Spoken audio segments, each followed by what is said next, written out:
ವೆನೆಜುವೆಲಾ ಮೇಲೆ ಅಮೆರಿಕ ವಾಯು ದಾಳಿಯನ್ನ ನಡೆಸಿದೆ. ವಾಯು ದಾಳಿ ಮೂಲಕ ಸುಮಾರು ಬೋಟ್ಗಳನ್ನು ಕೂಡ ಉಡಾಯಿಸಿರುವಂಥದ್ದು ಅಮೆರಿಕ. ಸದ್ಯಕ್ಕೆ ವೆನೆಜುವೆಲಾ ಮೇಲೆ ಅಮೆರಿಕ ದಾಳಿ ಮುಂದುವರೆದಿದೆ.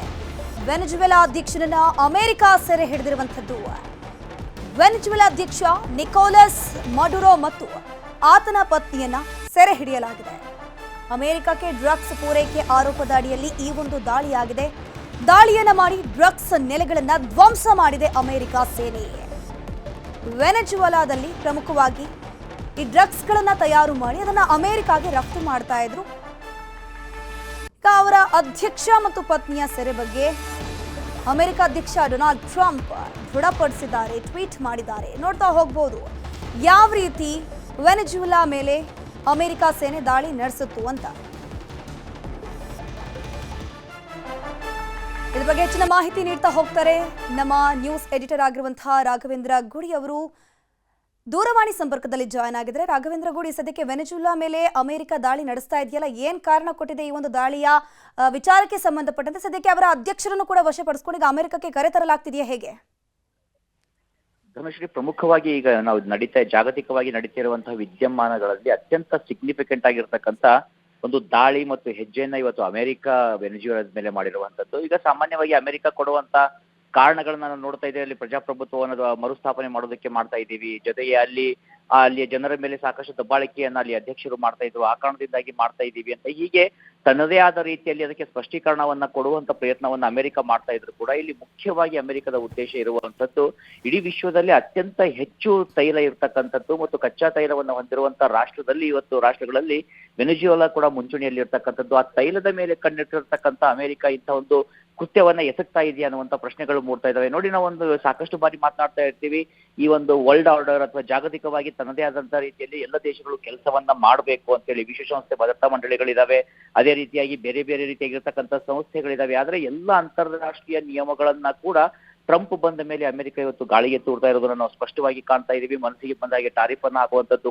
ಕಂಡವರ ಮೇಲೆ ದಾಳಿಯನ್ನ ಮಾಡುವಂಥದ್ದು, ಇಲ್ಲೇ ಆಗಿರುವಂತಹ ವಿಚಾರವನ್ನ ನಾವು ಗಮನಿಸ್ತಾ ಇದ್ರು ಕೂಡ ಸ್ವತಃ ಈಗ ಡೊನಾಲ್ಡ್ ಟ್ರಂಪ್ ಅವರು ಆ ಬಗ್ಗೆ ಮಾಹಿತಿಯನ್ನ ಕೊಟ್ಟಿರುವಂತದ್ದನ್ನ ನೋಡ್ತಾ ಇದ್ದೀವಿ. ನಾವು ನಿಕೋಲಸ್ ಮಡುರೋ ಅವರನ್ನ ವಶಕ್ಕೆ ಪಡೆದುಕೊಂಡಿದ್ದೀವಿ, ಈಗ ಅವರನ್ನ ನಾವು ಅಮೆರಿಕಕ್ಕೆ ಕರೆತರ್ತಾ ಇದೀವಿ ಅಂತ ಕೂಡ ಹೇಳಿಕೆಯನ್ನ ಕೊಟ್ಟಿರುವಂತದ್ದು ಟ್ರಂಪ್.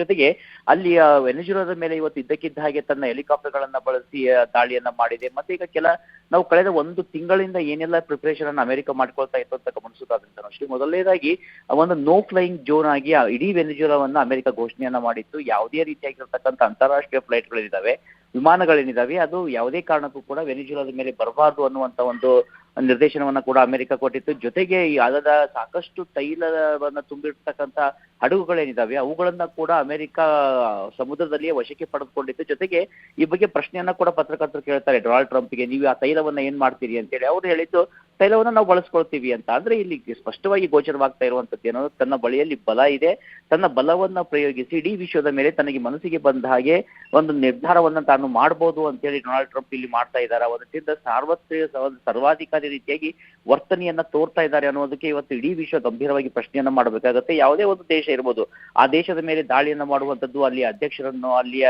ಮುಖ್ಯಸ್ಥರನ್ನ ಈ ರೀತಿಯಾಗಿ ಕಿಡ್ನಾಪ್ ಮಾಡುವಂಥದ್ದನ್ನ ಸಹಜವಾಗಿ ಸಹಿಸೋದಕ್ಕೆ ಸಾಧ್ಯ ಇಲ್ಲ. ಯಾಕಂದ್ರೆ ಅವರು ಕೊಟ್ಟಂತ ಕಾರಣಗಳನ್ನ ನೋಡ್ತಾ ಇದ್ರು ಕೂಡ ವೆನೆಜುವೆಲಾ ಒಂದು ರೀತಿಯಿಂದ ನೋಡ್ತಾ ಇದ್ರೆ ಸಮಾಜವಾದಿ ಇರ್ತಕ್ಕಂಥದ್ದು ಮತ್ತು ಲೆಫ್ಟ್ ವಿಂಗ್ ಸರ್ಕಾರಗಳು ಅಸ್ತಿತ್ವದಲ್ಲಿ ಇರುವಂತಹ ಒಂದು ದೇಶ. ಅಲ್ಲಿ ತನ್ನದೇ ಆದ ರೀತಿಯಲ್ಲಿ ದೇಶದಲ್ಲಿ ಕಾರ್ಯಗಳನ್ನು ನಿರ್ವಹಿಸಲಾಗ್ತಾ ಇದ್ದಾರೆ. ಇತ್ತೀಚೆಗಷ್ಟೇ ಗಮನಿಸ್ತಾ ಇದ್ವಿ, ಅಲ್ಲಿಯ ವಿಪಕ್ಷ ನಾಯಕಿಗೆ ನೊಬೆಲ್ ಅವಾರ್ಡ್ ಅನ್ನ ಕೂಡ ಕೊಡಲಾಗಿತ್ತು. ಆ ನಾಯಕಿ ಆ ನೊಬೆಲ್ ಪಾರಿತೋಷಿಕವನ್ನ ನಾನು ಡೊನಾಲ್ಡ್ ಟ್ರಂಪ್ಗೆ ಅರ್ಪಿಸ್ತೀನಿ ಅಂತ ಕೂಡ ಅವರು ಹೇಳಿಕೆಯನ್ನ ಕೊಟ್ಟಿದ್ರು. ಅಂದ್ರೆ ಒಟ್ಟಾರೆಯಾಗಿ ನೋಡ್ತಾ ಇದ್ರೆ ಸಾಕಷ್ಟು ಪ್ಲಾನ್ ಅನ್ನ ಮಾಡಿಕೊಂಡು ಒಂದು ರೀತಿಯಿಂದ ತಾನು ಎಷ್ಟು ಶಕ್ತಿಶಾಲಿ ಅಂತ ನಿರೂಪಿಸೋದಕ್ಕೋಸ್ಕರ ಈ ರೀತಿಯಾಗಿ ದಾಳಿ ನಡೆದಿರುವಂತಹ ಸಾಧ್ಯತೆಗಳು ಕಂಡು ಬರ್ತಾ ಇದ್ದಾವೆ. ಆದ್ರೆ ವಿಶ್ವದ ಶಾಂತಿ ವಿಚಾರಕ್ಕೆ ಬಂದಾಗ ಮುಂಬರುವಂತ ದಿನಗಳಲ್ಲಿ ಯಾವುದೇ ಕಾರಣಕ್ಕೂ ಇದು ಉತ್ತಮವಾದಂತಹ ಬೆಳವಣಿಗೆ ಅಲ್ಲ.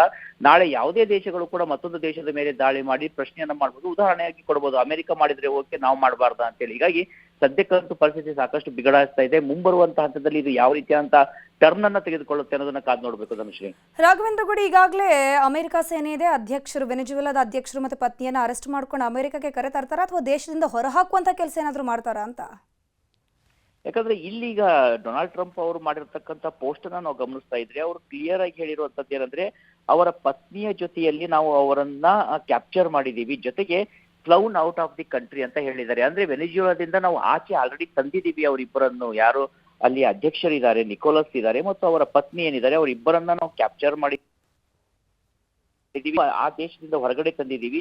ಜೊತೆಗೆ ಅಮೆರಿಕದ ಕಾನೂನು ಏನಿದೆ ಆ ಕಾನೂನಿನ ಪ್ರಕಾರವಾಗಿ ಅವರ ಮೇಲೆ ಕ್ರಮವನ್ನ ತೆಗೆದುಕೊಳ್ತೀವಿ ಅಂತ ಕೂಡ ಈಗ ಅಮೆರಿಕ ಹೇಳಿರುವಂತದ್ದು. ಅಂದ್ರೆ ಅವರನ್ನ ಬಹುತೇಕವಾಗಿ ಅಮೆರಿಕಕ್ಕೆ ಕರೆತರಲಾಗುತ್ತೆ, ಅಮೆರಿಕದಲ್ಲಿ ಅವರನ್ನು ತಂದು ಇರಿಸುವಂತ ಸಾಧ್ಯತೆಗಳಿದಾವೆ. ಹೀಗಾಗಿ ಸದ್ಯದ ಪರಿಸ್ಥಿತಿಯಲ್ಲಿ ನೋಡ್ತಾ ಇದ್ರೆ ಈಗ ಆಲ್ರೆಡಿ ಆ ದೇಶದಿಂದ ಅಧ್ಯಕ್ಷರು ಹೊರಗಡೆ ಹೋಗಿದ್ದಾರೆ. ಇನ್ನು ಆ ದೇಶದ ಪರಿಸ್ಥಿತಿ ಏನಾಗುತ್ತೆ, ಅಲ್ಲಿ ಯಾವ ಸರ್ಕಾರ ಬರುತ್ತೆ, ಅಥವಾ ಅಲ್ಲೂ ಕೂಡ ಅಮೆರಿಕದ ಪಪೆಟ್ಗಳೇನಾದ್ರೂ ಬರ್ತಾರೆ ಅನ್ನೋದನ್ನ ಈಗ ಸದ್ಯಕ್ಕೆ ಕುತೂಹಲದಿಂದ ನೋಡ್ಬೇಕಾಗಿದೆ ಧನುಶ್ರೀ. ಥ್ಯಾಂಕ್ ಯು ರಾಘವೇಂದ್ರ ಗುಡಿ ತಮ್ಮೆಲ್ಲ ಮಾಹಿತಿಗಾಗಿ.